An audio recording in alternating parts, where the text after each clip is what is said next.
Yeah, the situation with the immigration system in the US right now, it's so heartbreaking. It's extremely scary.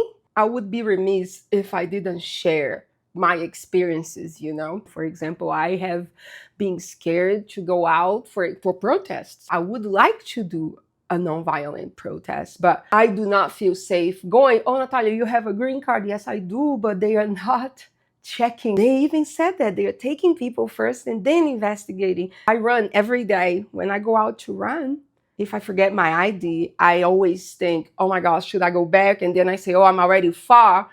I just keep going. I run here in my neighborhood and I just pray that that's not the day that they are doing it in Houston, in that place, and then it happens to be me. I keep imagining these people that are taken violently and how we are the best out of the best, no matter what the angle you look at it. If you think about it, you were talking about people that were somewhere and they already were proactive to go somewhere else and find a better place, a better life for them and their families, right? These are people that already took steps, active steps, and left so much behind to achieve this goal. And these people, those are the people that are being treated this way.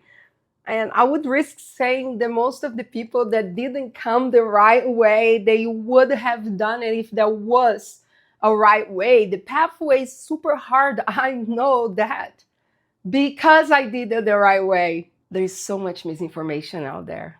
And I feel like there is this other group that it happens to be my personal situation too, that it's not talked about. It's a lot of us that were invited here, that were recruited here, that were asked to come here, offer this opportunity.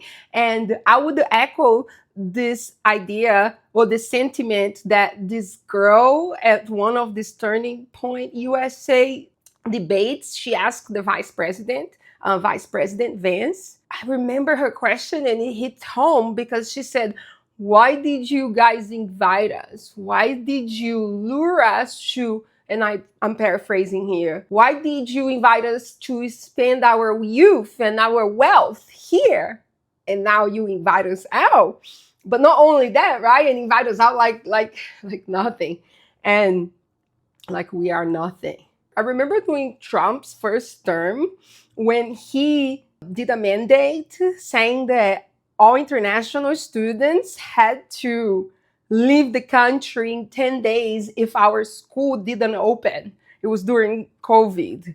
And I remember I cried for days, guys, by myself in my apartment because I couldn't imagine everything that the international students that were in this situation were feeling, because I'm like, what do they think? That we only have like a suitcase around? Like, what about my books? What if I had a dog? Thankfully, my school was already gonna open, but I cried, I broke because I said, how could he? And people that are close to me, the rationalization that they used, the rationality in their mind was, oh, don't worry, he's not going to do it. He's bluffing. He's just teasing so he can get the schools to open. And I'm still flabbergasted by this take.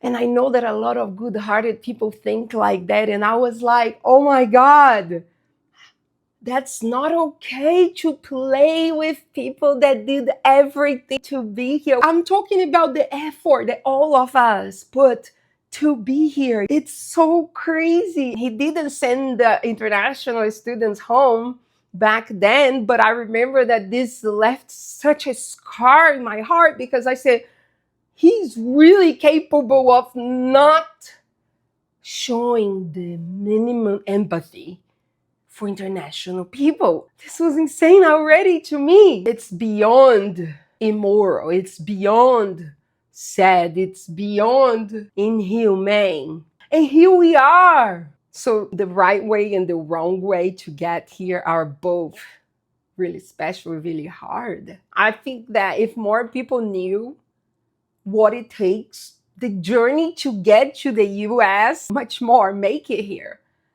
I think people would understand how, by definition, by design, we are the best of the best, because everything that it takes for us to even be able to be here, if people knew what it takes to get here and make it here, if people only knew, I think they would be able to have more empathy. Imagine going through all of this. Everything's already so traumatic, just like life in general, right? Like when you are by yourself in another culture, I know how hard it is. And to conclude, I just think that the right way or not so right way to get here was special. It was a privilege. I am so thankful to even have had this opportunity. I do feel like I would be remiss not to use my training and my knowledge and my communication skills to talk about this situation.